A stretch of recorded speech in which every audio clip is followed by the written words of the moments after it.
বাবুরহাটে বাজারে আইএসএফের দলীয় পতাকা লাগানোকে কেন্দ্র করে উত্তপ্ত হয়ে উঠল মিনাখা থেকে বাবুরহাট বাজার পর্যন্ত। আইএসএফের দলীয় পতাকা লাগাচ্ছিল আইএসএফের সহকর্মীরা। হঠাৎই তৃণমূল কর্মীরা মারধর করলো আইএসএফের সহকর্মীদের ওপর এবং আইএসএফের এক সহকর্মীর মাথা ফেটে যায় এবং গুরুতর আহত হলেন। এই নিয়ে মিনাখা হাসপাতালে চিকিৎসার জন্য এবং নওসাদ সিদ্দিকী কি বলছেন দেখুন বিস্তারিত খবরে।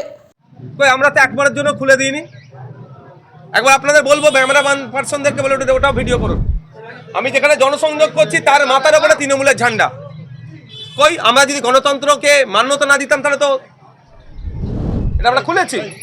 আমরা এই কাজ করি না। মানুষ যাকে চাইবে সে জিতবে, মানুষ যার পাশে থাকবে সে জিতবে। আমরা এই আতঙ্কে ভুগছি না যে মানুষ আমাদের পাশে নেই, আমরা কনফিডেন্স আমাদের। তাহলে আমরা হিংসায় জড়াবো কেন? যাদের পাশে মানুষ নেই হিংসার পরিবেশ তৈরি করে মানুষকে আতঙ্কিত করে মানুষকে ভয় দেখানোর চেষ্টা হচ্ছে। তবে এটা ভাঙড়ের মাটি, দুর্জয় ঘাটি। এই মাটি লড়াই করতে জানে, এই মাটির ইতিহাস অনেক পুরাতন ইতিহাস আছে। এভাবে আন্দোলন থেকে শুরু করে আজকে ডেট পর্যন্ত। মিনাখা থানার অন্তর্গত বাবুরহাটে আইএসএফ এবং তৃণমূলের মধ্যে ধুমধুমার কাণ্ড ঘটছে। এই পতাকা ওখানে আমাদের অবজারভার আছে অ্যাডভোকেট পিয়ালু ইসলাম সাহেব, তিনি সমস্ত বিষয়টা দেখছেন। আমরা ঝান্ডা বাঁধতে যাচ্ছিলাম, তৃণমূলের সেখানে অসুবিধা হচ্ছে, তৃণমূলের লোকেরা আমাদের উপরে হামলা চালিয়েছে। আমরা অভিযোগ দায়ের করেছি, প্রশাসন যদি না ব্যবস্থা গ্রহণ করে পরবর্তী পদক্ষেপ কি নেওয়া হবে আপনাদের জানিয়ে দেবো। দেখুন আমি আজকে আসছি, আমাদের নেতৃত্বদের সাথে কথা বলি কি হয়। যেহেতু এখানে বোমার কথা উল্লেখ হয়েছে, এক্সপ্লোজিভ এখানে ইউজ হয়েছে, স্বাভাবিকভাবে এটা ভয়ঙ্কর ব্যাপার। ভোট আগিয়ে আসছে, এই ধরনের এগুলোকে বন্ধ করতে হবে। আমরা এই পক্ষে কোনোদিন পক্ষে ছিলাম না, সুতরাং এটা একটা জায়গায় আটকাতে হবে। তার জন্য রাজ্য প্রশাসন কি করছে দেখি। রাজ্য প্রশাসন যদি সদর্থক ভূমিকা না নেয়, কেন্দ্রীয় এজেন্সির দ্বারস্থ হবো, এনআইএর দ্বারস্থ হবো। আমার ওই বিষয়টা জানা নেই। যদি হয়ে থাকে তদন্ত হোক না, তদন্ত হলে আমি বলছি বোমাবাজি বলেন আর আপনার ভাষায় গুলি বলেন, সবটাই শওকত মোল্লা সাহেবদের অর্থাৎ তৃণমূল কংগ্রেসের সাথে নাম আসবে। আমি চ্যালেঞ্জ করে বলছি। রোজার সময় কলকাতা থেকে ঢিল ছড়া দূরত্বে কলকাতা পুলিশের আওতায় বারবার ভাঙড় উত্তপ্ত হচ্ছে, কন্ট্রোল করতে পারছে না। এটাই তো প্রশ্ন। মমতা ব্যানার্জি ভাঙড় ডিভিশন করে দিলেন, তারপর আবার শওকত মোল্লাকে উপহার দিল।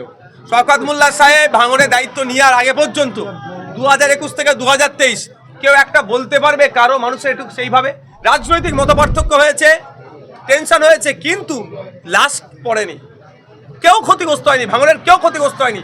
যেই শওকত সাহেব দায়িত্ব নিলেন তারপর থেকেই ভাঙড়ে হিংসায় মারামারি খুনাখুনি এই ধরনের হচ্ছে। এর দায়িত্ব তৃণমূল কংগ্রেসকে নিতে হবে।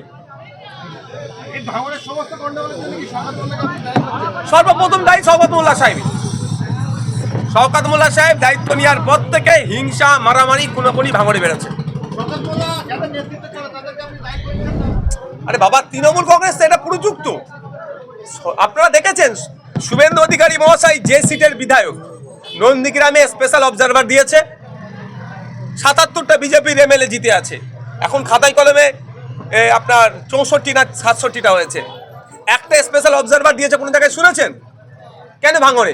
আর ভাঙড়ে কাকে দিচ্ছে? মমতা ব্যানার্জি যাকে বলতে তুই বোম বাঁধিস তাকে দিয়েছে। তাহলে মানে বোঝাই যাচ্ছে এ তো ওপেন তৃণমূল পার্টিটাই জড়িত দায়ী। 2021 সালে আইএসএফ জিতেছেন, অর্থাৎ আপনি জিতেছেন। 2026-এ আপনাকে কি হারানোর জন্য শাসক দল খবর পেতে লেগেছে? দেখুন তো লাগবে, এটা স্বাভাবিক। আমি দলিত, আদিবাসী, হিন্দু, মুসলমান নির্বিশেষে মানুষের কথা বলি, শিক্ষা, স্বাস্থ্য, কর্মসংস্থানের কথা বলি, ভাঙড়ের সবজিওয়ালাদের বিক্রি, এই আপনার কৃষকদের আয় বাড়ি তার কথা বলি, ভাঙড়ে হসপিটাল, ভাঙড়ের স্বাস্থ্যকেন্দ্র, ভাঙড়ের স্পোর্টস কমপ্লেক্স, ভাঙড়ের ছেলে মেয়েদের কাজ, লেদার কমপ্লেক্স, এই সমস্ত ভাঙড়ের লাইব্রেরি যেটা আছে দুরবস্থা আছে, লাইব্রেরি চালানো, নতুন বাস রুট, নতুন রাস্তাঘাট, এই সব ভাঙড়ের ডেভেলপমেন্টের কথা বলি, রাজ্যের মানুষের কথা বলি।